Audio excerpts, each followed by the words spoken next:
Hello, everyone, and welcome to the 2026 AAAS annual meeting SciMic stage, supported by the George Washington University. This is being presented in person here in Phoenix, and we're also streaming online at the AAAS annual meeting YouTube page. And we're on the last few interviews of my participation in the SciMic stage. So we'll move right along into the interview with Alec Tyson, Senior Vice President and Lead Pollster at Ipsos Public Affairs. Welcome to the SciMic stage. Great to be here, thank you. Can you tell me a little bit about yourself? Sure, my job's really interesting because the main thing that I'm concerned with is understanding public attitudes and public behaviors, right? And primarily through social science techniques, survey research, qualitative research. It can take the form of media polls. We partner with media organizations like the Washington Post, ABC, and Reuters. They're interested in questions like how are Americans experiencing issues like immigration? How do they feel about enforcement? Another part of what we do is related to the mission of AAAS. There are organizations who have an interest in the world, a point of view on the world, and they are looking for data or looking to bring data to bear to stakeholders to demonstrate things like there is public support for investments in basic science, and Americans believe that pays off in the long run. So that's part of what I do at Ipsos Public Affairs, surveys to help inform or understand public attitudes, and work with organizations like AAAS to get their viewpoint out in the world. And you'll be talking more about that in your session at 4 p.m. today, correct? Yeah, we have a session at 4 p.m. It's, I think, very timely. It's on the public attitudes towards artificial intelligence, both concerns and openness. To tease it a little bit, we know that Americans overall have a bit of a cautious or concerned stance to AI right now. We're at what seems like an inflection point when adoption is scaling up very quickly. So how do we think about either whatever language you prefer, ethical adoption or social considerations in the midst of rapid adoption? And what we can offer in our session is an understanding of what are the nature of public concerns around the increased use of artificial intelligence, and how can we think about that data, that understanding to inform how we might go about socially conscious adoption of AI, which is coming fast. Right. So I wanted to take a step back and talk about maybe your career trajectory. My background's in atmospheric science, so I love data, but it's in a different way, right? The data is different. How did you get into the field that you are in right now? Yeah. My path is a little bit different through survey research, but I think it's a great example of how survey research or social science research can be for lots of folks. Right. I'm not an academic. I was lucky to start at a great organization as a very young person right out of undergrad with a sociology degree. And I really learned by doing. And you had talked about mentors or the impact of mentors in a previous session.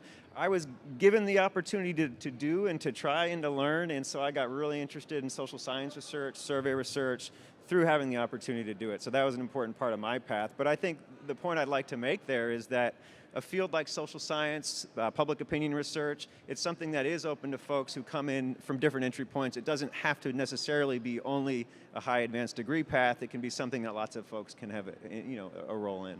Right, yeah, totally.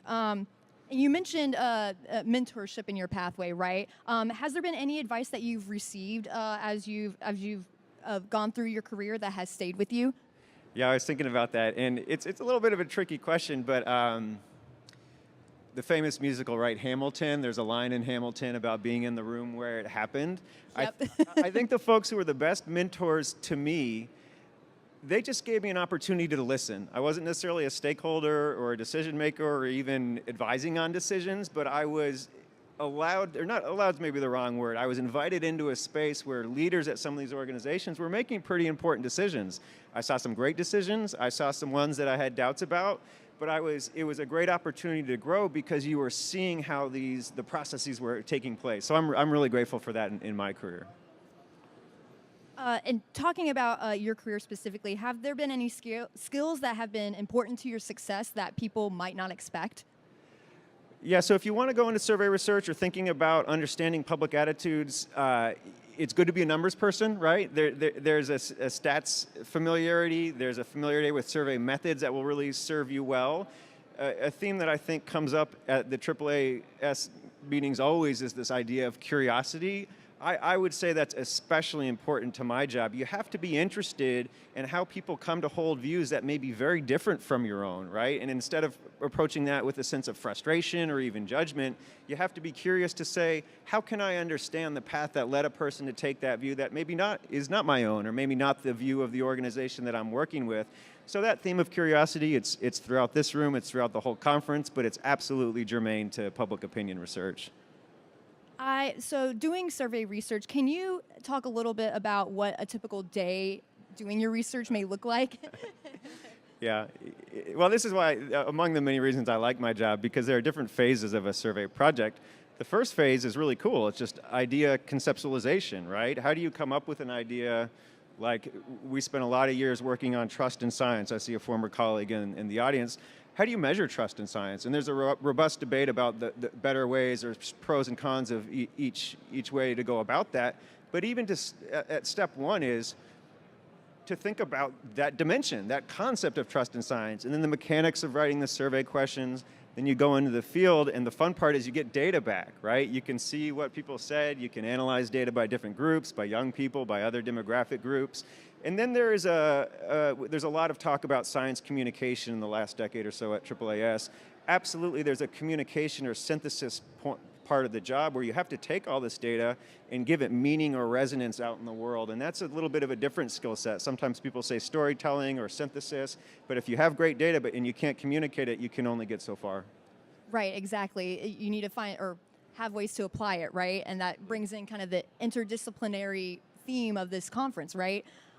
So we have a lot of students who are attending this conference and maybe listening here now, or maybe tuning in online, or maybe attending the session later. If they, are watching and think, "Wow, this sounds like really cool work. How do I get into the field of survey research? Like, what pathway should I take, or any advice on how folks could take a similar path?" I think there's more opportunities than ever with the way education is changing to take really high quality online courses from some of the most famous names in kind of survey research training, 6 weeks courses, even shorter than that. So I would just encourage folks to explore the type of trainings or offerings that are online now at low and sometimes no cost that will give you a very good flavor for what the work is like or what type of skills you may need in the job. Explore those. They're out there, and it'll give you a good starting sense. Is this something I want to do more? Do I want to talk to more folks who are in the field and doing this type of work?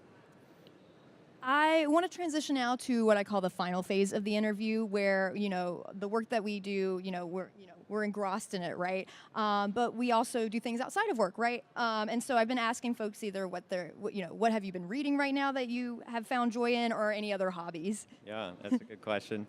So reading a few things, but for a AAAS audience, and I suspect others may have read it or be familiar, there's this book, Light Eaters, about plants, and this idea about plant intelligence. And I just found that so interesting. Apparently it's a rather controversial field or perspective, but the idea of thinking about intelligence in plants and what that might mean or what it might not mean, I'm a layperson, I don't have an expert opinion on that, but that was a fun book to read, to think differently about plants. And I'll give you an example. It's from my own life, right? I have, my neighbor has bamboo, and it's kind of invasive.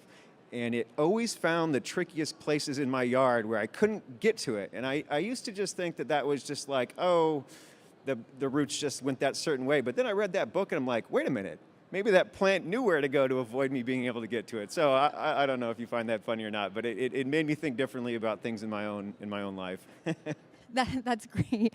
Are there any final thoughts that you would like to leave here with the audience attending in person, or anyone who is listening in online? Sure, it's an invitation for both folks here and folks online. If the session will be available online later, we're talking at 4 about public concern about AI, and it really does feel like an inflection point to me. I've been doing surveys on AI for 6 or 7 years, and I've really vacillated at times on how big a deal did I personally think AI was going to be. But I've become entirely convinced that this is going to be really a pivotal year where the scale and pace of adoption in society generally, but also in the research fields, is going to be quite dramatic. And so thinking thoughtfully about ethics and other considerations as we embark over the next 10 months or 2 years seems an important thing to do. Social science surveys are just one input, but they're a useful input, and we're happy to talk more about that at 4. That sounds good. Thank you so much for joining me here on the SciMic stage. I really appreciate your time. Thank you. And we have one more interview coming up, and that will be our last interview of the day. Thanks, y'all.